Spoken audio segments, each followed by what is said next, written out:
Okay, तो हमने पढ़ा diagonal elements of a matrix. तो डायगोनल एलिमेंट्स क्या क्या होता है? वैसा एलिमेंट जिसके लिए आई और जे का वैल्यू बराबर होता है।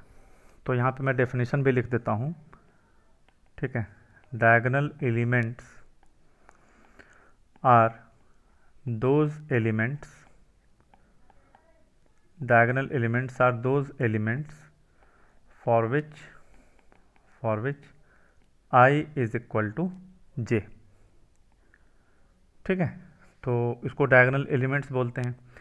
जैसे a इज इक्वल टू मान लिया 2 3 1 1 9 -6।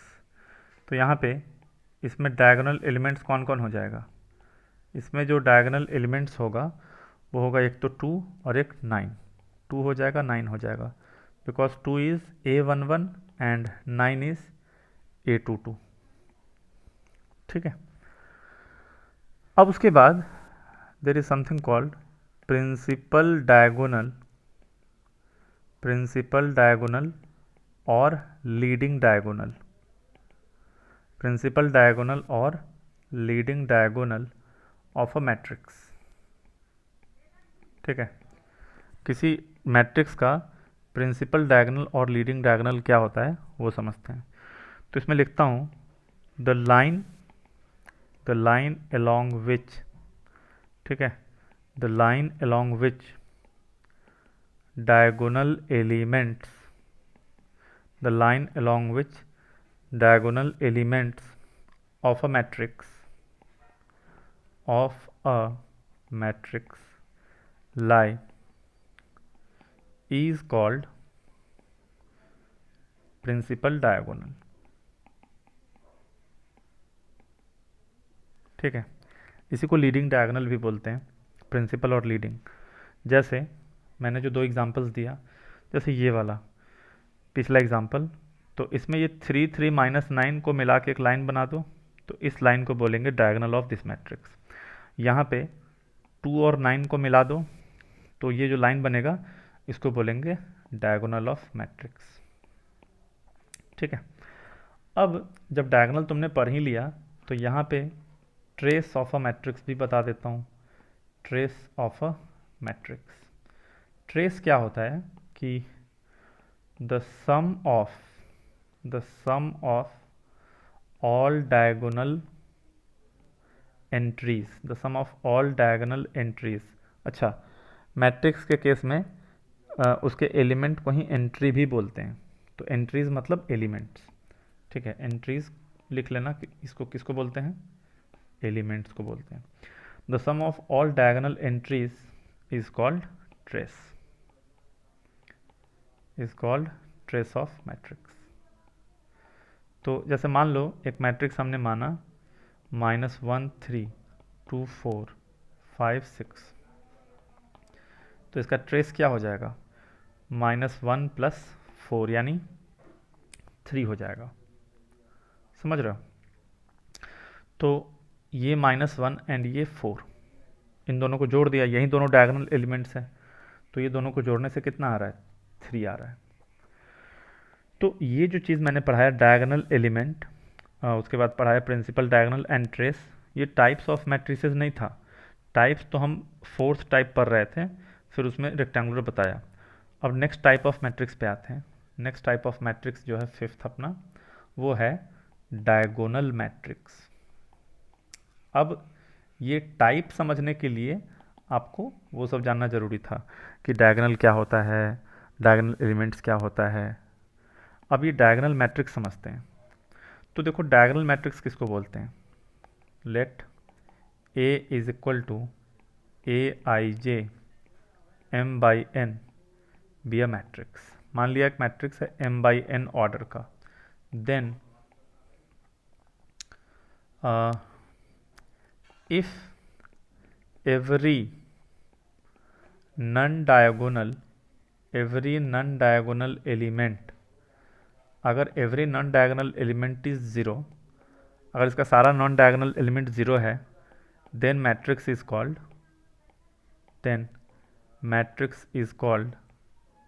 Diagonal matrix.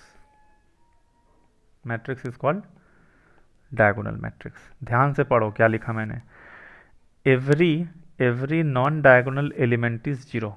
इसका जितना भी नॉन डायगोनल एलिमेंट होगा वो सारा ज़ीरो होना चाहिए। डायगोनल एलिमेंट के बारे में कुछ नहीं बोला, डायगोनल एलिमेंट ज़ीरो हो भी सकता है, नहीं भी हो सकता है, ठीक है। जैसे एग्जांपल के तौर पे a इज इक्वल टू मान लिया 1 2 -1 और बाकी सारा एलिमेंट ज़ीरो हो गया, ठीक है। तो तुम देख सकते हो ये 3×3 ऑर्डर का मैट्रिक्स है। इसमें डायगोनल एलिमेंट्स कौन कौन था, 1 2 -1। इन डायगोनल एलिमेंट्स को छोड़ के बाकी जो भी नॉन डायगोनल एलिमेंट है वो सारा ज़ीरो हो गया, ठीक है। तो इसीलिए ये क्या कैसा मैट्रिक्स है, this is a diagonal matrix. ये एक डायगोनल मैट्रिक्स है। इसको हम कैसे लिखते हैं, ऐसे भी लिख सकते हैं, a इज इक्वल टू डायग 1 2 -1, ऐसे भी लिख सकते हैं। इस मैट्रिक्स को हम ऐसे भी लिख सकते हैं, a इज इक्वल टू डायग 1 2 -1। अब एक चीज़ और है, यहाँ पे इसको m/n हटा के, जनरली ये जो डायगोनल मैट्रिक्स होता है ये स्क्वायर मैट्रिक्स होता है। इसको चलो इसमें लिख ही लो, ये स्क्वायर मैट्रिक्स ही लिख लो। डायगोनल मैट्रिक्स कैसा मैट्रिक्स होता है, स्क्वायर मैट्रिक्स। मैंने m/n लिख दिया था पहले, वो एक्चुअल में n/n होता है ऑर्डर उसका, ठीक है। मतलब डायगोनल मैट्रिक्स हमेशा स्क्वायर मैट्रिक्स होगा, ठीक है। Number of rose and columns बराबर होगा। जैसे मान लो b इज इक्वल टू डायग 1 -2 है, तो इसमें कितना डायगोनल एलिमेंट है, 2। तो इसका मतलब 2×2 ऑर्डर का मैट्रिक्स बनेगा, उसका डायगोनल एलिमेंट्स होगा 1 -2 और बाकी दोनों नॉन डायगोनल एलिमेंट्स क्या होगा, 0 होगा। समझ रहे हो। तो डायगोनल मैट्रिक्स एक स्क्वायर मैट्रिक्स होता है, ये याद रखना, ठीक है। उसके बाद नेक्स्ट टाइप ऑफ मैट्रिक्स, उसको बोलते हैं स्केलर मैट्रिक्स, ठीक है। Next type of matrix is scalar matrix. अब ये स्केलर मैट्रिक्स क्या होता है, लिखो इसका डेफिनेशन। वो होता है अ स्क्वायर मैट्रिक्स, है ना, a square matrix in which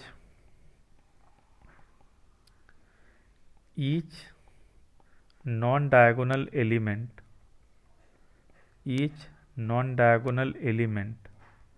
is 0 and all diagonal elements are equal. All diagonal elements are equal. I hope तुमको समझ में आ रहा है। सारा नॉन डायगोनल एलिमेंट्स तो ज़ीरो होगा and all diagonal elements are equal is called scalar matrix. Scalar matrix तो जैसे a is equal to aij n/n, ये मान लिया वो मैट्रिक्स है। तो इसमें क्या होगा, इसमें जो एलिमेंट्स है इसका वो ज़ीरो हो जाएगा अगर i not equal to j है। i not equal to j मतलब क्या हुआ, नॉन डायगोनल एलिमेंट, एंड जब i बराबर j होगा तो सारा एलिमेंट किसी कांस्टेंट लैम्डा के बराबर होगा, ठीक है। ये लिखने का तरीका है। ऐसे तुम्हें अगर नहीं समझ में आ रहा है ये तो कोई बात नहीं, ठीक है। तुम तो बस इतना याद रखो कि सारा नॉन डायगोनल एलिमेंट ज़ीरो होगा और सारा डायगोनल एलिमेंट्स इक्वल होगा। अच्छा, सारा diagonal elements non diagonal zero है, इसका मतलब क्या है कि ये एक डायगोनल मैट्रिक्स है। तो ये एक special type of diagonal matrix है। जैसे एग्जांपल के तौर पे a इज इक्वल टू डायग 3 3 3, तो ये क्या है, डायगोनल मैट्रिक्स है जिसका तीनों डायगोनल एलिमेंट 3 है। तो लिखा इसको 3 0 0 0 3 0 0 0 3। समझ रहे हो। a इज इक्वल टू डायग -3 -3, तो ये क्या हो जाएगा, 2×2 का स्क्वायर मैट्रिक्स, -3 0 0 -3। कहानी समझ रहे हो। तो ये था स्केलर मैट्रिक्स। सेवेंथ टाइप, ये तो सबसे मतलब मान लो कि मोस्ट इम्पॉर्टेंट मैट्रिक्स है तुम्हारे पूरे मैट्रिक्स चैप्टर का, ये सबसे ज़्यादा इम्पॉर्टेंट मैट्रिक्स है। इसको बोलते हैं यूनिट और आइडेंटिटी मैट्रिक्स, है ना। यूनिट मैट्रिक्स और आइडेंटिटी मैट्रिक्स पूरे मैट्रिक्स चैप्टर का सबसे इम्पॉर्टेंट मैट्रिक्स, है ना। तो इसमें मैंने लिखा अ स्केलर मैट्रिक्स है ना, a scalar matrix in which each diagonal element is 1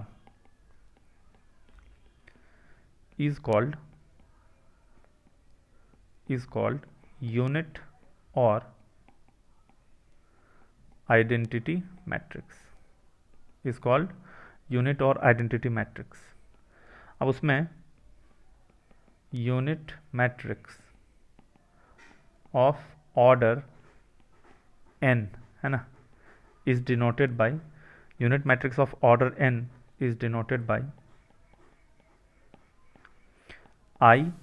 in। ठीक है, तो ये क्या है, स्केलर मैट्रिक्स है। अच्छा, स्केलर मैट्रिक्स किसको बोलते हैं? जिसका सारा नॉन डायगोनल एलिमेंट ज़ीरो हो और डायगोनल एलिमेंट इक्वल हो। अब इसमें भी अगर डायगोनल एलिमेंट 1 के बराबर हो गया, ईच डायगोनल एलिमेंट इज़ 1, तो फिर वो यूनिट मैट्रिक्स हो जाएगा।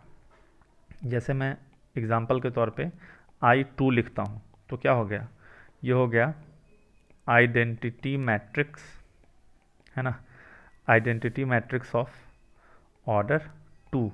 ऑर्डर 2 मतलब क्या है, इसका ऑर्डर क्या है, 2×2 स्क्वायर है ना, स्क्वायर मैट्रिक्स है। तो कितना हो जाएगा, 1 0 0 1, दोनों डायगोनल एलिमेंट इक्वल है और दोनों डायगोनल एलिमेंट 1 है। ठीक है। अच्छा, कोई अगर I3 लिखेगा तो क्या लिखेगा, 1 0 0 0 1 0 0 0 1, ऐसे करके ये हो गया तुम्हारा यूनिट और आइडेंटिटी मैट्रिक्स। In को हम ऐसे भी लिखते हैं है ना, यूनिट मैट्रिक्स में क्या होगा, छोड़ो In नहीं, मतलब यूनिट मैट्रिक्स के केस में क्या होगा, जो Aij है उसका ईच एलिमेंट क्या हो जाएगा, 0, जब I not equal to j यानी नॉन डायगोनल एलिमेंट, और 1 हो जाएगा अगर I is equal to j। अगर डायगोनल एलिमेंट होगा तो 1 हो जाएगा। ठीक है। उसके बाद there is something called comparable matrices. Comparable matrices, comparable matrices किनको किसे बोलते हैं मैट्रिसेस चैप्टर में, कि two matrices A and B, two matrices A and B are said to be comparable, two matrices A and B are said to be comparable if they have same order, if they have same order, दोनों का order same होगा तो comparable matrices बोलेंगे। जैसे example के तौर पे A equal to 1 2 3 -3 4 0 है ना, B इक्वल टू 6 9 5 -1 0 1। ठीक है, दोनों का ही ऑर्डर कितना है, पहले वाले का ऑर्डर है 2/3, दोनों वाले का ही ऑर्डर, दूसरे वाले का ऑर्डर है 2/3, तो ये दोनों कंपेरेबल मैट्रिसेस है। फिर उसके बाद इक्वल मैट्रिसेस है ना, इक्वल मैट्रिसेस, इक्वल मैट्रिसेस किसे बोलते हैं, नाम से ही क्लियर है कि टू मैट्रिसेस, मतलब इक्वल मैट्रिसेस में क्या होगा, दोनों का सेम ऑर्डर होना चाहिए और कॉरेस्पॉन्डिंग एलिमेंट भी सेम होना चाहिए।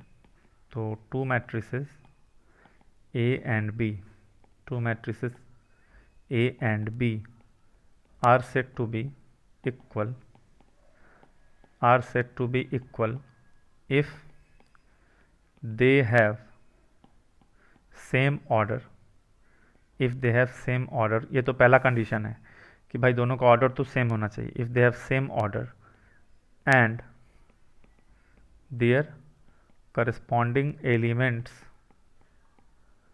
their corresponding elements are also equal, corresponding elements are also equal। corresponding elements मतलब क्या होता है कि जैसे मान लो एग्जांपल के तौर पे है ना, जैसे दिया 5 3 x 7 this is equal to y z 9 7। ठीक है, find X Y Z, find X Y Z, बड़ा ही सिंपल सा क्वेश्चन है ये तो। मतलब देखो दोनों के बीच में इक्वल साइन है, मतलब ये इक्वल मैट्रिसेस है, तो करस्पॉन्डिंग एलिमेंट्स इक्वल होगा। देखो ऑर्डर तो सेम है दोनों का, इसका भी ऑर्डर 2/2, इसका भी ऑर्डर 2/2। अब कॉरेस्पॉन्डिंग एलिमेंट सेम होने का मतलब क्या होता है कि ये 5y के बराबर होगा, मतलब इसका A11 पोजीशन वाला बराबर इसका 11 पोजीशन वाला। तो 5 इज इक्वल टू हो गया y, similarly 3 is equal to हो गया z, and x is equal to हो गया 9। समझ रहे हो? तो इस तरीके से जो है हम लोग कर लेंगे। जैसे इस पे एक क्वेश्चन और छोटा सा है ना, एक्स वाई जेड निकालना है। एक्स वाई जेड कितना होगा, ये दे रखा है matrix x minus Y, 2x plus Z, 2x minus Y and 3z plus w। This matrix is equal to -1, 5, 0 and 13। We have to find X Y Z. बड़ा ही सिंपल है। Of course x minus one को -1 के बराबर कर दो। हम लोग लिखेंगे comparing the elements which have same position. तो x minus Y should be -1, 2x plus Z will be 5, 2x minus Y will be 0 and 3z plus w will be 13। अब x और y निकालने के लिए क्या करो, ये दोनों इक्वेशन सब्सट्रैक्ट कर दो, तो ये माइनस प्लस माइनस, तो ये हो जाएगा minus X is equal to -1, तो x इज इक्वल टू 1 आ जाएगा। ये x 1 उठा करके पुट कर दो, तो 1 माइनस वाई इक्वल टू -1, यानी y इक्वल टू 2 आ जाएगा। और अगर इन दोनों को सॉल्व करना है तो ये कितना है, चलो एक second, 2x plus Z, 3z plus W, ठीक है ना, तो कोई बात नहीं। x इज इक्वल टू तो कितना है, x इज इक्वल टू 1 है, तो डालो इसमें 2x प्लस जेड में, तो 2 plus Z is equal to 5, तो z की वैल्यू कितना हो गया 3, और यहाँ पे 3z प्लस डब्लू कितना है 13, z का वैल्यू कितना आया है 3, तो 3 3 ज़ा 9 प्लस डब्लू इक्वल टू 13, यानी w की वैल्यू 4 हो जाएगा। तो x इज इक्वल टू हो गया 1, y is equal to 2, z इज इक्वल टू 3 and w is equal to 4। तो ऐसे करके दो मैट्रिक्स जब इक्वल होता है तो कॉरेस्पॉन्डिंग एलिमेंट्स को बराबर कर देते हैं। अच्छा एक चीज़ समझ लो, जैसे ये लिखा हुआ है 0 0 0 0 0 0 और ये लिखा हुआ है 0 0 0 0 0 0। फिर मैंने तुमसे पूछा क्या ये दोनों मैट्रिसेस सेम हैं? कुछ बच्चे इसका रिप्लाई देते हैं yes, but this is not equal to this because their orders are different. दोनों का ऑर्डर क्या है जी, डिफरेंट ऑर्डर है, ऑर्डर्स आर डिफरेंट। मैंने क्या बोला, इक्वल होने के लिए सेम ऑर्डर होना चाहिए and corresponding elements are equal. ये दोनों चीज़ होगा तभी जा कर के जो है मैट्रिसेस इक्वल बोला जाएगा। तो आपको बोर्ड लेवल पे इससे ज़्यादा रिक्वायरमेंट नहीं है, बोर्ड क्या जेई मेंस में भी इससे बाहर नहीं जाता है, ठीक है। तो जेई मेंस का लेवल भी बोर्ड के आसपास रहेगा। जेई एडवांस का जब प्रिपरेशन करते हैं तो उसमें कुछ और मैट्रिसेस हम लोग पढ़ते हैं। तो anyways matrices, types of matrices में इतना ही, फिर नेक्स्ट लेक्चर में इसके आगे कंटिन्यू करेंगे।